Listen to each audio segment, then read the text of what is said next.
Mid-flight, the pilot fainted. Then F-22 pilots froze hearing her call sign. She hadn't touched the controls of a flying vessel in 4 years. But when the captain collapsed mid-flight with 212 souls aboard, she was the only one alive who could bring them down safely. The men patrolling the northern coast heard her call sign crackle across the old channel and went utterly silent. They knew that name. Everyone who had ever served beneath the Voss banner knew that name. Josephine Calder tied the laces of her boots slowly in the small restroom of the Larkspur Regional Airfield, Texas. She studied her reflection for a long moment, the way a person studies a stranger they used to know well. Her face was tired in a manner that sleep could no longer fix. There were shadows beneath her eyes that had taken up permanent residence there. She was 37 years old and looked considerably older, not from the passing of years, but from the particular weight of carrying something heavy for far too long without ever setting it down. She pulled her gray traveling coat tighter around her shoulders and lifted the small canvas bag from the tiled floor. She had packed light, the way she always packed now. It was easier to move that way, easier to leave a place without feeling the pull of it, easier to become, for a few hours at least, an ordinary woman traveling for an ordinary reason. Nobody at the gate would ask her what she used to be. She had not found a comfortable answer to that question in 4 long years. The flight from Larkspur to Ravensmoor, Massachusetts would take a little over 4 hours, and Josephine intended to spend every one of them with her eyes closed and her headphones in, speaking to no one. For the past 3 years, she had worked as an aircraft maintenance supervisor for a modest cargo repair company on the edge of town, a job that asked nothing of her except competence, which she had in abundance.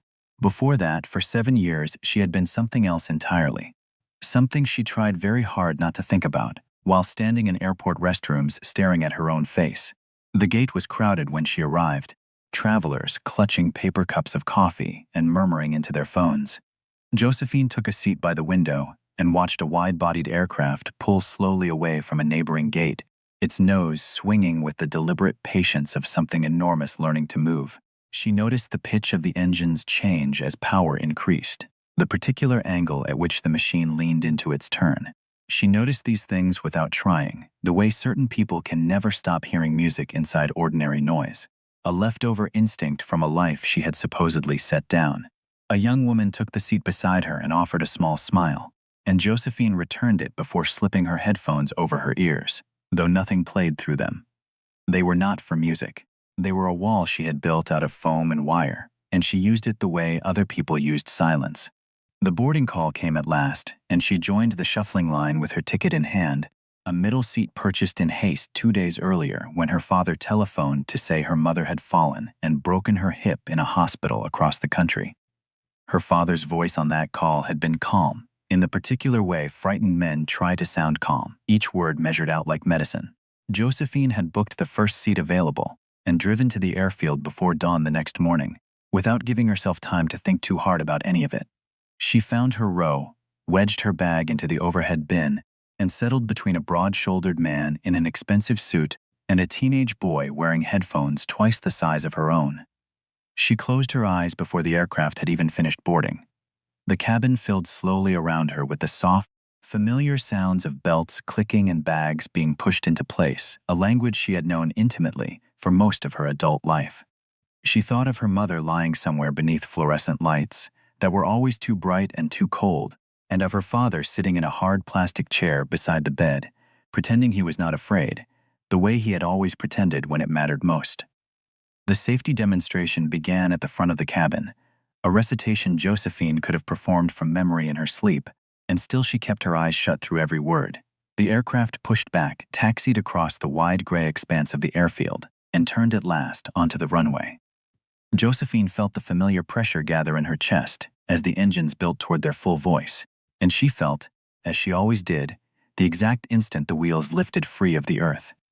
There was a particular shift in the vibration of the seat beneath her, a subtle change in the sound of the cabin, that told her precisely when a flying machine became something else entirely, something borrowed from the sky rather than owned by the ground. She let the gentle climb carry her down into sleep.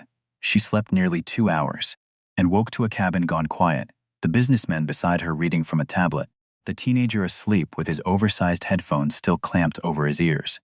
Outside the small window past the man in the suit, The sky had turned a deep and steady blue, the particular stillness of an aircraft that had finished climbing and had not yet begun to descend, simply gliding through the upper reaches of the world on a long straight line. Josephine sat with that stillness for a while, letting it hold her the way it always had. She thought, because she could not stop herself from thinking it, of the last time she had sat at the front of an aircraft as its pilot rather than its passenger. 4 years earlier, she had served as a test pilot, assigned to a private proving ground on the western coast, an old and secretive organization known among its own as the Meridian Wing, funded for generations by a family whose name few outsiders ever learned. Her call sign there had been Wraith 9, earned in her 3rd year after she recovered an experimental aircraft from an uncontrolled spin that the simulations insisted could not be survived. The data had survived. She had survived. Her crew chief had painted the name across her locker in careful white letters, and it had stayed there until the morning she left for good. The accident had come during the test of a new control system that failed in a manner no simulation had ever predicted. Josephine fought the aircraft for 6 long minutes, minutes that felt like 6 separate lifetimes, before the situation slipped past what any pilot could hold together through will alone. She had ejected her co-pilot to safety with seconds to spare. She had stayed behind at the controls 2 minutes longer, guiding the failing machine away from the small town below it, and she had succeeded, bringing it down instead into empty desert scrubland where it belonged to no one. She had survived that too, though something in her had not. A review board convened afterward and concluded, wrongly, that she had delayed the ejection for reasons of pride rather than necessity. They called it a failure of judgment and stripped her of her wings before the true data had ever been properly examined. She was discharged with a record that followed her the way a shadow follows a person, even when the light that cast it has long since gone out. A handful of people in that hearing room had known the conclusion was false, but the process moved faster than the truth, and by the time anyone thought to look closely again, Josephine had already signed the papers and driven away from the proving grounds, with a single box of belongings on the passenger seat beside her. She had not touched the controls of any aircraft since that day, not once, not even in memory if she could help it. She was thinking of this now, not because she wanted to, but because she was 2 hours from Ravensmoor and could not find her way back to sleep. When a sound reached her from the front of the cabin that did not belong among the ordinary noises of the flight. It was brief, a heavy and dull impact, the sound of something solid meeting a hard surface, the sound, unmistakably, of a body falling. She went very still and listened with the whole of her attention. 2 seconds later, the intercom clicked on, and the voice that came through it was trying very hard to sound calm and failing at the edges, in a way Josephine recognized instantly, having heard that particular strain in her own voice more than once. "Ladies and gentlemen, this is your first officer speaking. We are asking whether there is a medical professional on board. Please press your call button if you are a doctor or a nurse, as we require some assistance at the front of the aircraft." The intercom clicked off, and around Josephine the cabin filled with the uncertain, sideways glances that passengers exchange when something has gone wrong, and no one yet knows how badly. Josephine already knew, in the quiet and certain way that training leaves behind long after the uniform is folded away in a drawer. The sound she had heard, the strain in that young man's voice, the careful and unspecific wording of the request, all of it told her precisely what had happened at the front of the aircraft. She sat with her back pressed against the seat and told herself, quite firmly, that this was not her situation to solve. There was a first officer at the controls. Commercial aircraft were built to be flown by a single certified pilot when necessary. There were procedures written for exactly this kind of trouble. Then the aircraft changed beneath her, a movement so small most of the cabin would never have noticed it at all, a slight correction in the roll of the fuselage that righted itself a fraction too slowly. Josephine felt it in her bones the way she had once felt every tremor of every aircraft she had ever flown, and she understood, without needing to be told, that the young man at the front was struggling with something he had not expected to face alone. A flight attendant moved briskly past her down the aisle, her expression composed but her eyes moving too quickly, and Josephine watched her go and felt her own hands curl into fists against her knees. She thought of the review board and the discharge papers and the empty stretch of desert where her old life had come to rest 4 years earlier. Then she thought of the 212 people sitting around her in that cabin, of the teenage boy asleep beside her, of the young family near the front, who had spent the boarding process arguing gently over who deserved the window seat. She unbuckled her belt and rose into the aisle just as the flight attendant returned through the curtain, her hand lifting in a gesture meant to stop her. "I need to speak with whoever is in command of this aircraft," Josephine said, her voice coming out flat and steady in the way it always did when precision mattered more than comfort. "I am a retired test pilot with a great deal of experience on aircraft, far less forgiving than this one. Whatever has happened up there, I may be able to help." Trents. The cockpit door opened with a soft mechanical sound, and Josephine stepped through into a space she had not occupied in 4 years, though her body seemed to remember every inch of it before her mind had finished catching up. The captain lay on the floor behind his seat, unconscious, his skin gone the color of old ash, his lips edged faintly blue. A flight attendant knelt over him, monitoring his breathing with careful hands, and the young first officer turned in his seat with sweat gathered along his upper lip and something close to desperation in his eyes. His name tag read Reyes. "Can you actually fly this?" he asked, and there was no room in his voice for anything but the question itself. "Yes," Josephine said. "What happened?" "He complained of chest pain 20 minutes ago and told me he was fine," Reyes said, the words spilling out fast now that he had permission to release them. "He was not fine. He went down about 4 minutes ago. I have already called ahead, and there are emergency crews standing by in Ravensmoor, but I am also fighting a hydraulic failure on the left side, and the crosswind at this altitude is making everything worse than it should be." Josephine's eyes moved across the instrument panel, the way a reader's eyes move down a familiar page, finding the hydraulic pressure gauge, the altitude, the heading, the engine readings, all of it arriving at once in a single fluent motion she had not known her body still possessed. "The autopilot is off," Reyes said before she could ask. "I switched it off when it started fighting my corrections instead of helping them." "All right," Josephine said, and lowered herself into the captain's seat, her hands finding the controls with a familiarity that felt less like memory and more like recognition, the way one recognizes an old friend's voice across a crowded room. "I have the aircraft." She began to work the failing system with a patience born of long practice, easing her inputs, using the trim to compensate for the pressure gap between the two sides, climbing 400 feet to find smoother air above the turbulent layer beneath them. The aircraft answered her, not easily, not gently, but enough. The way something frightened slowly allows itself to be calmed by a hand it has learned to trust. She keyed the radio and gave her call and her circumstance in clear, unhurried language, requesting priority routing and emergency crews standing by at the destination. The ground controller's voice came back quickly, professional and steady, granting her a direct path and a lower altitude at her discretion. Josephine thanked him and then, almost without deciding to, added a further request. "Please relay to any private aviation patrol currently operating in the region," she said.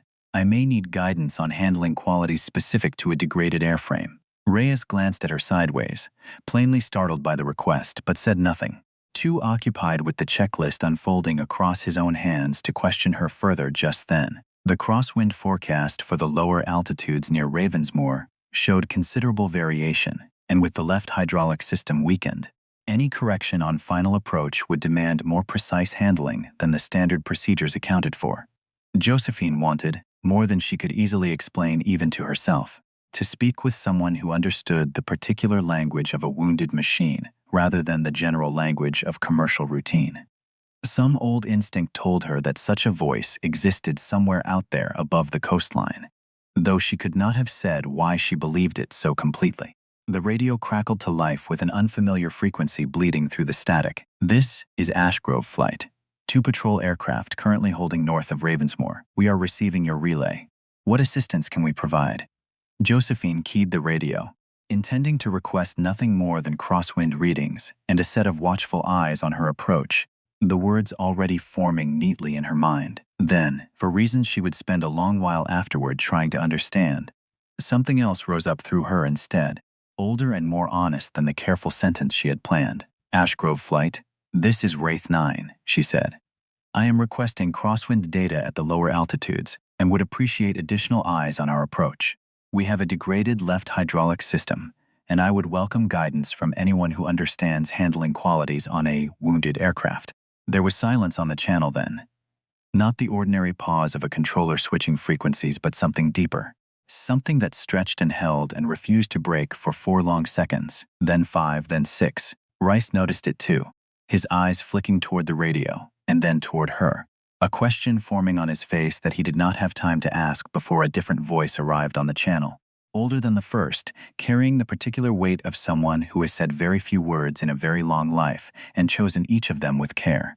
"Deltacraft, please repeat your last call sign," the voice said, and something in its quiet command made even the static seem to still itself around it. Josephine repeated it. "Wraith 9.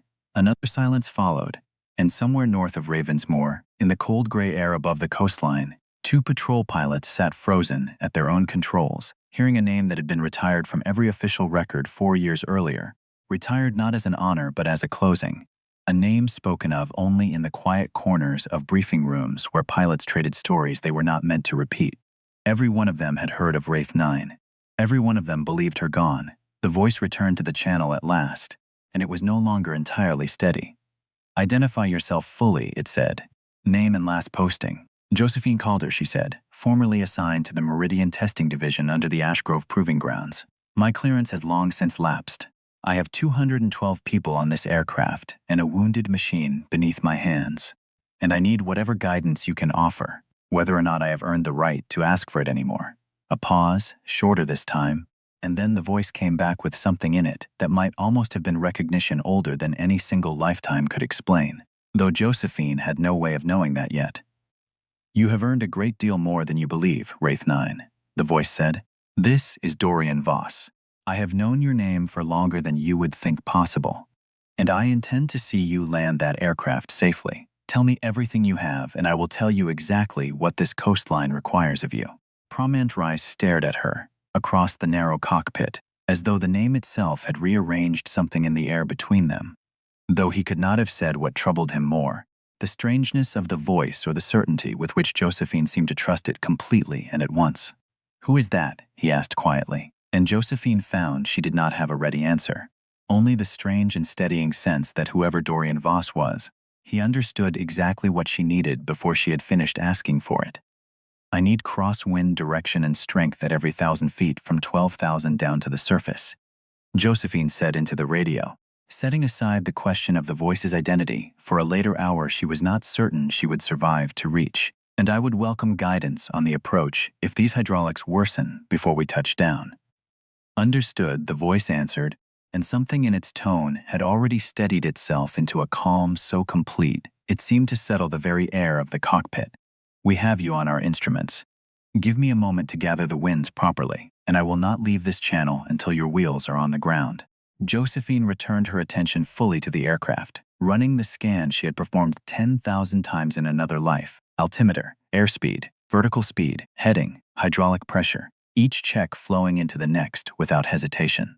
Reyes watched her with an expression caught somewhere between relief and a kind of bewildered awe, as though he could not decide how a woman who claimed to have been gone from the sky for 4 years could sit down in a stranger's cockpit and move through it as though she had never left at all. "Who are you exactly?" he asked again, more softly this time. "Someone who had a very difficult 4 years," Josephine said without looking away from the instruments, and left it at that. The winds came through steadily as the descent began, Dorian Voss reading each reported gust with an unhurried precision that felt, oddly, older than the technology carrying his voice across the channel, as though he had watched storms move across that particular stretch of coastline for longer than any single patrol aircraft's service record could account for. "Wind is shifting at 6,000 feet, coming from the southwest at 18, gusting to 24, he said. "Hold your correction a beat longer than instinct will tell you to. This airframe will need convincing rather than force."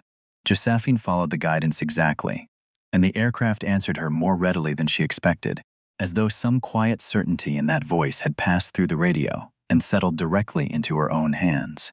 At 4,000 feet, the crosswind gusted harder than forecast, pulling the nose sharply to the right, and Josephine caught it with a firm correction, held it exactly as long as she had been told to, and felt the aircraft come back to center, trembling only slightly before it steadied beneath her once more. "Good correction," Dorian said, and there was something in those 2 words that felt, absurdly, like warmth. She extended the flaps, confirmed the landing gear with Reyes calling out each green light in turn, and ran through the final checklist with a calm efficiency that surprised even herself. At 2,000 feet, she could see the long, pale runway ahead through the windshield, edged now with the flashing lights of emergency vehicles already gathering along its margins, red and white against the gathering gray of the coastal evening. 212 people, she said quietly to no one but herself, and held her course. The final approach demanded everything she had left, the crosswind pressing steadily against the weakened side of the aircraft, and she worked the correction not as a fight but as a conversation, giving the machine exactly what it needed and no more, the way Dorian's voice had taught her to in the space of a single descent. At 100 feet, she made a last small adjustment as the wind shifted, and the runway numbers slid beneath her, and the main wheels met the pavement with a firm, deliberate certainty that spoke of an aircraft finished with flying and ready, at last, to become simply a machine resting on the ground.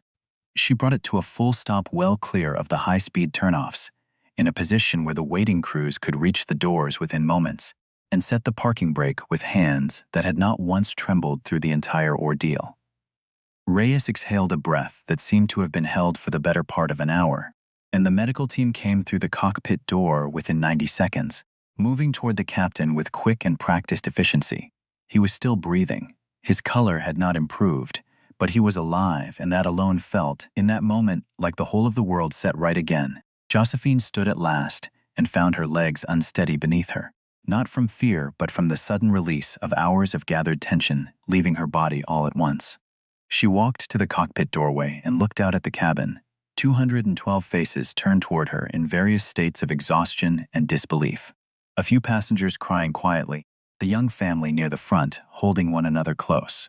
A single pair of hands began to clap near the front of the cabin, uncertain at first, and then the sound spread backward through the rows like water finding its level, until the entire aircraft rang with the particular applause of people who are not celebrating a performance, but simply the fact of still being alive. Josephine did not know what to do with her own face in that moment, and so she simply nodded once, pressed her lips together, and let the sound wash over her, without trying to hold back what it stirred loose inside her chest. She thought, standing there in the doorway, with the applause still rising around her, of the voice that had guided her home, a voice that had known her name before she gave it, that had called her Wraith 9, as though the name had never once stopped belonging to her.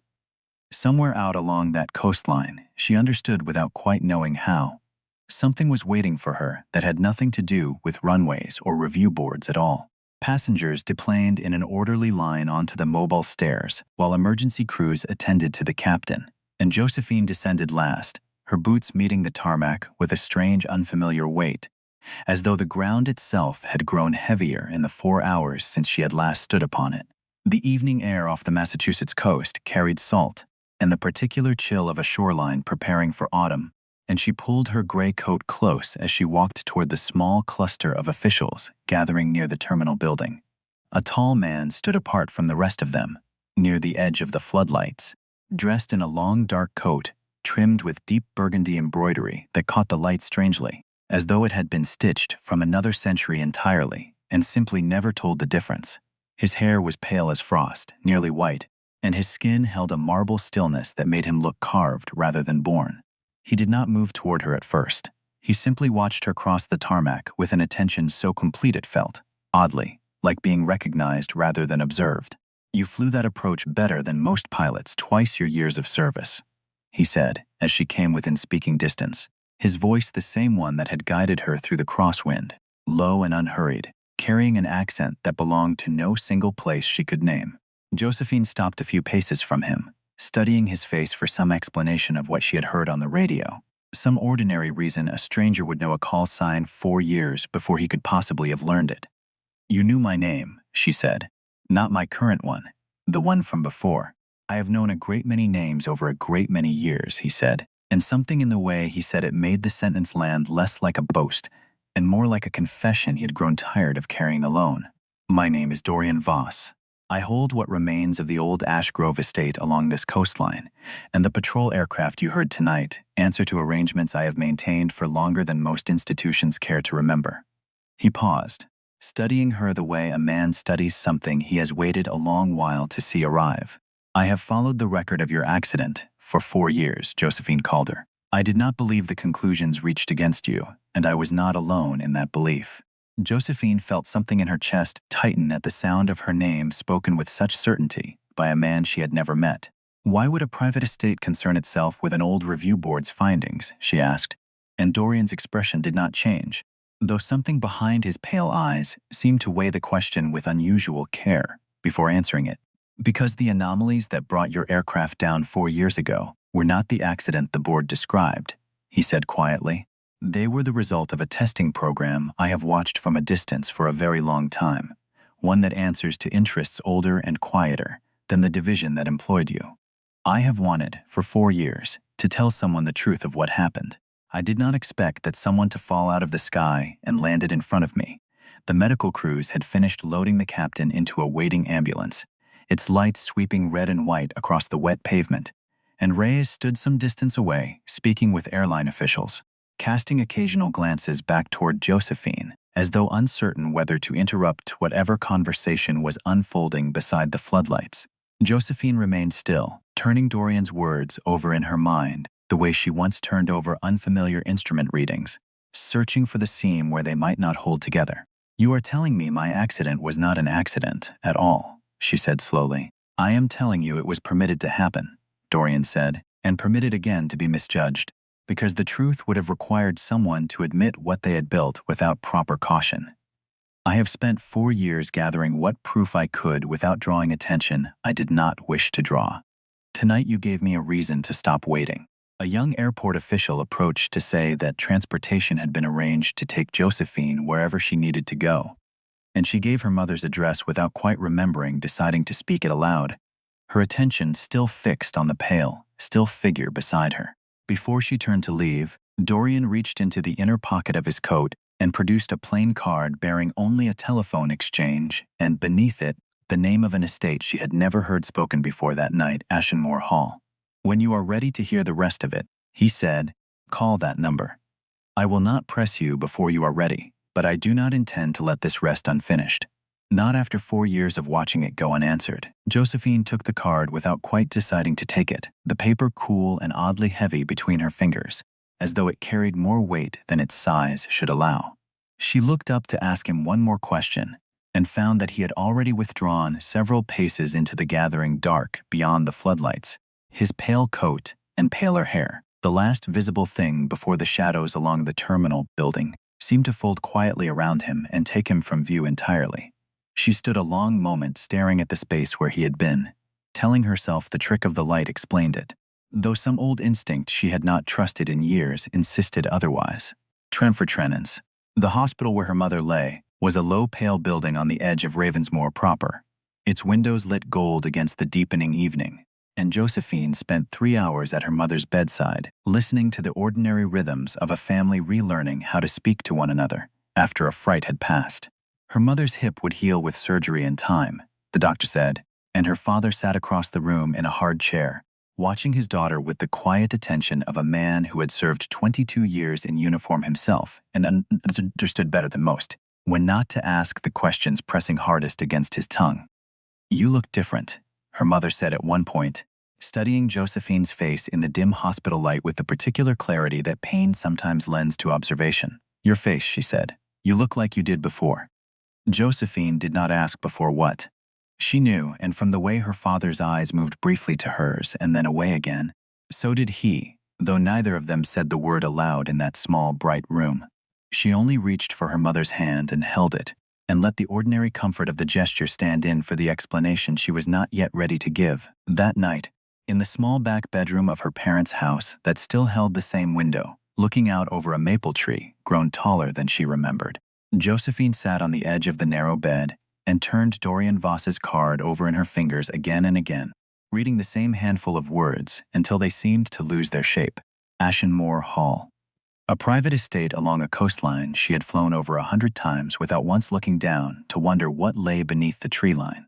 She thought of the way his voice had steadied the aircraft beneath her hands, the way he had known her name before she gave it, the way he had simply vanished into shadow at the edge of the floodlights, as though the dark belonged to him more naturally than the light ever could. She did not sleep well. She dreamed, when she slept at all, of 6 minutes inside a failing cockpit 4 years gone, and of a pale hand lifting a set of controls beside her own. though she could not, upon waking, remember whose hand it had been. In the morning she made coffee in her parents' small kitchen and stood at the window watching the maple shed its first few early leaves onto the wet grass below. And she thought of General Walsh's promised call about requalification, and she thought, more persistently than she wished to admit, of a name and a number written on a plain card now resting on the nightstand upstairs. She did not call that first day, nor the second. She told herself she was too occupied with her mother's recovery, with the daily rhythm of hospital visits and quiet dinners and her father's careful, hopeful glances whenever the subject of her future came anywhere near the surface of conversation.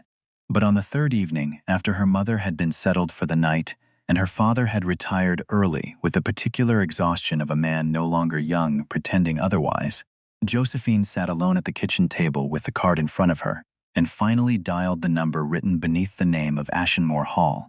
The line connected on the second ring, and Dorian's voice came through as unhurried and certain as it had sounded over the radio 3 nights before, as though he had been waiting by the telephone the entire time without once growing impatient. "I wondered how long you would need," he said, and there was no accusation in it, only a kind of quiet welcome that startled her more than any of his words at the airfield had. "I am not entirely certain why I'm calling," Josephine admitted, and Dorian was quiet for a moment before answering. "Because some part of you already knows there is more to hear," he said, "and some part of you has known it since the day they took your wings away for a decision you never actually made." He asked her to come to Ashenmore Hall the following afternoon, and gave her directions along a coastal road she did not recognize, despite having grown up in this part of the state, a narrow lane that wound through old stands of pine before opening, he said, onto a bluff overlooking the water. "Come alone if you are able," he said, not from any wish for secrecy, but because what I have to show you will be easier explained without the burden of an audience. Josephine agreed before she had fully decided to, and sat for a long while, after the call ended with the telephone still warm in her hand, listening to the old house settle around her in the dark. Tenerfetrendins. Ashenmore Hall stood exactly where Dorian had described it, at the end of a lane so overgrown with old pine that Josephine nearly missed the turning twice before she found it. And when the trees finally opened onto the bluff, the house revealed itself all at once, a great gray stone structure with tall, narrow windows and a weathered slate roof, standing against the gray Atlantic sky, as though it had grown up out of the rock itself, rather than been built upon it. She parked her borrowed car at the edge of a gravel drive, gone soft with moss, and sat a moment studying the building before she found the nerve to approach the wide oak doors. Dorian opened them himself before she had a chance to knock, dressed as he had been at the airfield in his long dark coat with its burgundy embroidery, his pale hair catching what little light the overcast afternoon allowed.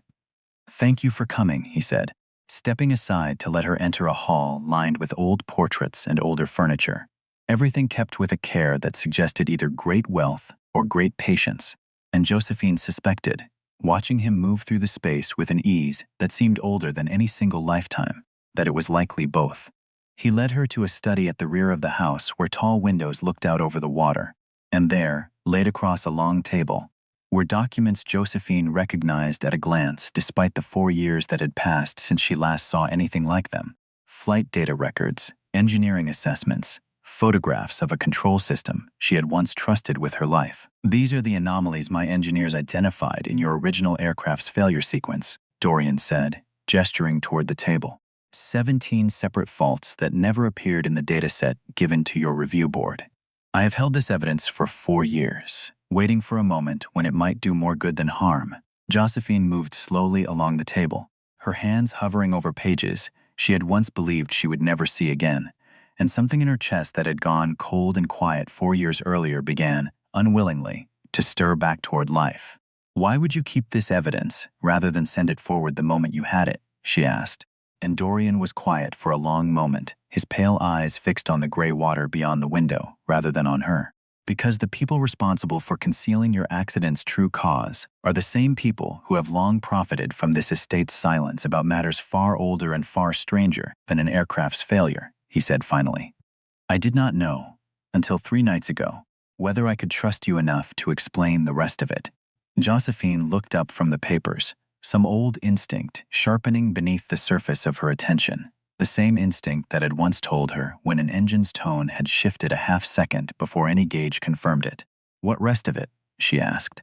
Dorian turned from the window to face her fully, and for the first time since she had met him, something in his composed stillness seemed to waver, not with weakness but with the particular hesitation of a man choosing, at last, to set down a burden he had carried alone for a very long time. "I am not entirely what I have allowed you to believe I am," he said quietly, "and I think, Josephine Calder, that you deserve the whole truth before you decide whether you wish to trust me any further than you already have." Josephine set the papers down carefully on the long table, as though sudden movement might disturb whatever fragile honesty had gathered in the room, and waited. Dorian moved to the window and stood with his back half turned to her, the gray light falling across his pale hair in a way that made him look, for a moment, less like a man and more like something carved from the coastline itself, patient and ancient and unhurried by the small measure of a human lifetime. "I was born along this coast a very long time ago," he said at last, "longer than the records of this county can properly account for, and longer still than most people would find comfortable to hear spoken aloud in an ordinary study on an ordinary afternoon. I do not age the way you understand aging. I have not aged in more years than I am entirely willing to count, and I have spent the greater part of those years learning to live quietly among people who could never fully know what I was, because the knowing tends to frighten what it cannot explain." Josephine did not laugh, and she did not step back toward the door, though some distant part of her mind noted that either reaction might have been reasonable. Instead, she found herself studying him with the same steady attention she had once given a failing instrument panel, searching not for a reason to doubt him, but for the shape of what he was actually telling her. "You are saying you are something other than a man," she said carefully, and Dorian turned to face her fully, his pale eyes holding hers without flinching from the question. "I am saying exactly that," he said. "I have gone by many names across many generations. Some called me a curse. A few, more kindly, called me a guardian. I have simply tried, for longer than either title ever fit comfortably, to be useful to the people and the places I have chosen to remain near." He gestured toward the papers on the table. "This estate has stood for centuries, and across those centuries certain interests have used its remoteness to conceal FCA they preferred kept from public record, testing programs, private ventures, arrangements made in rooms no ordinary oversight ever reached. I have watched a great deal of it happen. I intervened where I could without revealing myself, and I stayed silent where intervention would have cost more than it saved. Your accident was one of the costs I failed to prevent in time, and I have carried that failure since the day it happened." Josephine was quiet for a long moment, turning his words over the way she once turned over a suspect reading on a gauge, testing it against everything else she knew to be true. "Why tell me now?" she asked finally. "You could have sent this evidence forward anonymously. You could have let the review continue without ever revealing yourself to me at all." Dorian's expression softened into something that might, in a man less carefully composed, have been called relief. "Because I am tired of watching from a distance," he said simply, "and because when I heard your voice on that radio channel, giving a name I believed had gone silent forever, I understood that I did not wish to remain at a distance from you any longer, whatever the cost of that honesty might be." The words settled into the quiet study with a weight Josephine had not expected, and she found herself, unaccountably, remembering the steadiness of his voice guiding her through the crosswind 3 nights earlier. The particular calm that had felt, even then, older than any patrol pilot's training could account for. "I don't know what to do with any of this," she admitted, and Dorian nodded, unoffended by the honesty. "You do not need to decide anything tonight," he said. "I only wished for you to know the truth before you decided whether to let me help you the rest of the way toward yours." To Pontchartrain, over the following weeks, Josephine returned to Ashenmore Hall more often than she had planned to, first under the practical excuse of reviewing the evidence Dorian had gathered, and later without bothering to invent an excuse at all. General Walsh's office confirmed what the 17 anomalies had already suggested, that the original review board had been given an incomplete account of the failure sequence, and a formal reconsideration of Josephine's discharge was opened within the month, moving with the particular speed that only becomes available once someone senior enough decides a wrong has gone uncorrected for too long. Her mother's recovery continued steadily through October, the hip healing well enough that she could manage short walks in the garden with only a cane for support, and Josephine spent her mornings at the hospital and her afternoons increasingly along the coastal road that led toward the bluff, until the drive itself became something she looked forward to rather than merely tolerated. Dorian showed her the estate slowly, its old library, with volumes older than the nation that now surrounded it, its quiet gardens gone wild with a beauty that no gardener's schedule could have planned, its long gallery of portraits that stretched back further than any single family line should reasonably explain. He told her, in pieces, of centuries she could barely picture, of a solitude he had grown so accustomed to that he had nearly forgotten how to want company, until the sound of her voice came through a radio channel he had not expected to answer that night. Josephine, in turn, told him things she had not spoken aloud to anyone in 4 years, the exact weight of the discharge papers in her hands the morning she signed them, the particular silence of driving away from Edwards for the last time, the way she had built a small, quiet life in Texas, out of nothing but the determination not to feel any of it too deeply ever again. "You stopped flying," Dorian said to her one evening as they walked along the bluff path above the darkening water, "but you never stopped being a pilot. Those are very different things, and I think you have spent 4 years punishing yourself for confusing them." Josephine walked beside him in silence for a while, the wind off the water pulling at her coat, and found that his words had settled something in her chest that 4 years of quiet Texas mornings had never quite managed to settle on their own. "I know that now," she said finally. "I think I have known it since the moment I sat down in that cockpit and felt the controls answer me again." The formal reconsideration of her case concluded in late November, with a clarity that surprised even General Walsh, the 17 anomalies proving impossible to dismiss once properly examined, and Josephine's discharge was overturned, her record corrected, her path back toward flight status open to her should she choose to walk it. She sat with the letter confirming the decision for a long while in her parents' kitchen, before she drove out to the bluff to tell Dorian, and found him waiting on the gallery steps, as though he had somehow already known the letter would arrive that particular afternoon. "They have given it back to me," she said, holding the letter out, though she did not truly need to show him the words for him to understand what it meant. Dorian took her hand rather than the letter, his fingers cool and steady around hers in a way that had stopped, weeks earlier, feeling strange to her at all. "They never took it from you," he said quietly. "They only told you they had. What you carried through that cockpit 3 months ago was never given back by any letter. It was simply finally recognized."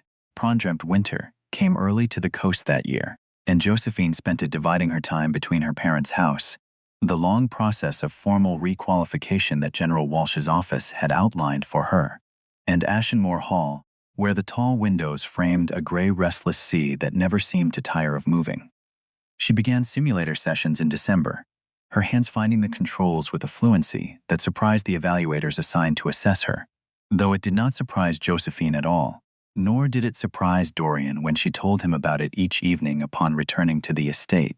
She told him, one bitter evening in January with snow gathering along the bluff path outside, that she had begun to understand something about the 4 years she had spent believing herself finished, that the ordinary quiet life she had built in Texas had not been a failure or a retreat, but simply a place to wait, unknowingly, until she was ready to become herself again.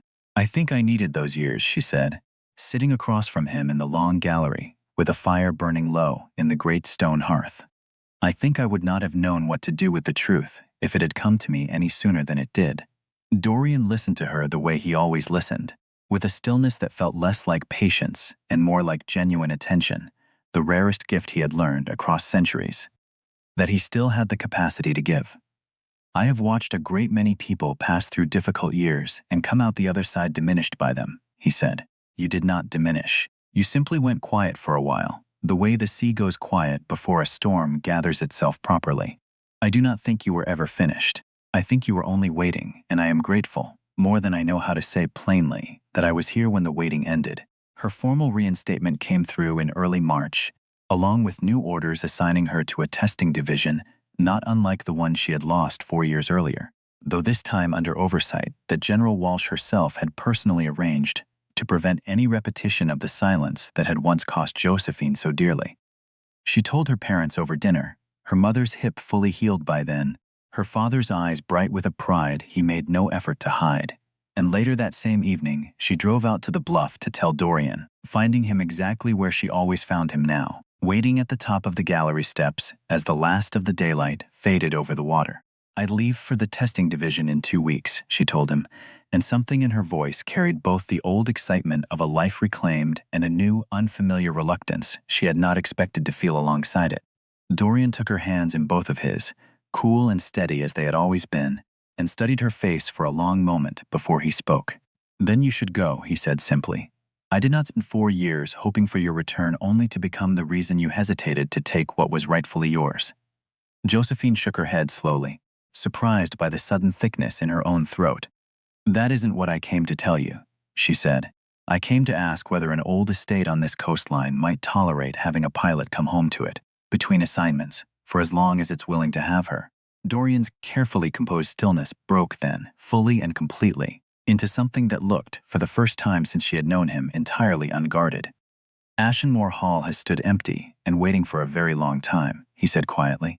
"I think it would tolerate that arrangement rather well. And I think, Josephine Calder, that I have been waiting for someone to ask that particular question for longer than I have properly allowed myself to admit, even to myself." Josephine left for the testing division at the end of March, and the work of rebuilding a career interrupted for 4 years proved neither easy nor quick, but she moved through it with a steadiness that surprised even the evaluators who had read her file before ever meeting her in person. She returned to the coast whenever her schedule allowed, driving the winding lane through the pines toward the bluff with a familiarity that had, within a single winter, come to feel less like a journey toward somewhere new and more like a journey home. Dorian never asked her to stay longer than her work allowed, and never made his old solitude a burden she was asked to manage alongside her own new demands. And Josephine came to understand that this, more than anything else he had told her about centuries or curses or the particular loneliness of an unnaturally long life, was the truest measure of the man she had come to love. He had spent so many years waiting quietly at the edges of other people's lives that he had learned, better than most, how to hold space for someone without ever asking them to shrink themselves to fit it. In April, on a morning when the maple tree behind her parents' house had finally begun to bud again, after a long gray winter, Josephine sat in the garden with her mother and found herself telling the whole of it. Not the impossible parts about centuries and old curses, which she was not yet ready to share with anyone, but the truer and simpler parts that she had found along a quiet stretch of coastline, a place and a person that made the 4 lost years feel less like a wound and more like a season that had simply needed to pass before spring could properly arrive. Her mother listened without interrupting, the way she had always listened to her daughter's harder confessions, and when Josephine finished, she reached over and took her hand the same way she had in the car on the drive home from the hospital months before. "You got up that day on the airplane," her mother said quietly, "and you have kept getting up every day since. I think that is the truest thing I know about you. And I think whoever waited for you at the end of all that getting up is a fortunate soul indeed." Josephine thought often, in the months that followed, about the letter she had written that first October evening and never sent to anyone. The one that said simply that the pilot they had once called finished was not finished after all. She kept it still, folded in the same jacket pocket, though she no longer needed to read it to remember what it said. She had learned, across that long, strange year, that some truths do not need to be spoken aloud to remain true, and that the deepest kind of recognition, the kind that steadies a failing aircraft or a failing life alike, does not always arrive with fanfare. Sometimes it arrives quietly, over a radio channel in the dark, in a voice that has simply been waiting, patiently and without complaint, for the right person to finally answer. What Josephine came to understand, in the slow turning of that year from crisis into calm, was something that takes most people a great deal longer than a single season to learn, if they are fortunate enough to learn it at all.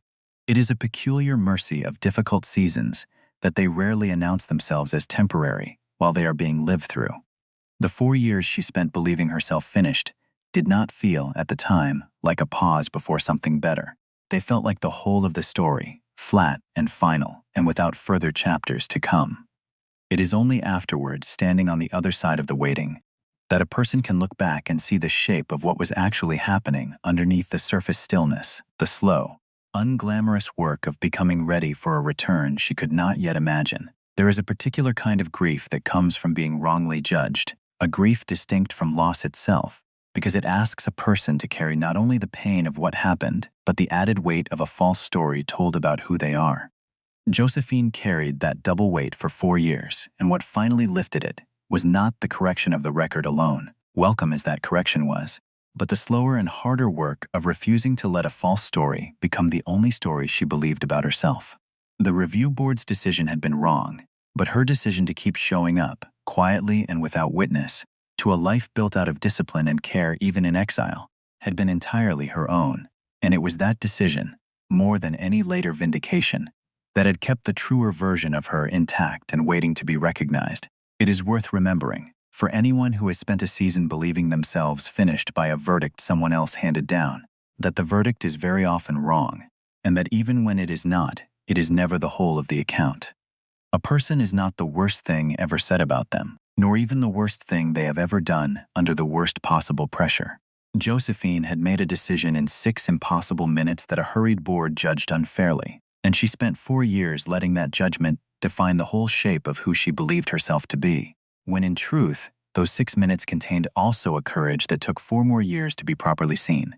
The old estate on the bluff, and the patient, watchful man who kept it, taught Josephine something further still, that waiting for recognition to arrive from outside oneself is a long and uncertain road, but that living honestly in the meantime, tending carefully to whatever small and ordinary life remains available, is never wasted time, however finished it may feel while it is being lived. Dorian had waited centuries, in his own strange way, for a single evening's radio call to change the shape of his solitude, and he had not spent those centuries in bitterness, but in quiet, careful attention to the world passing by his window, ready to recognize what mattered the moment it finally arrived. There are worse lessons a person could carry into their own later years than that one, and Josephine intended, for whatever seasons remained to her, to carry it well.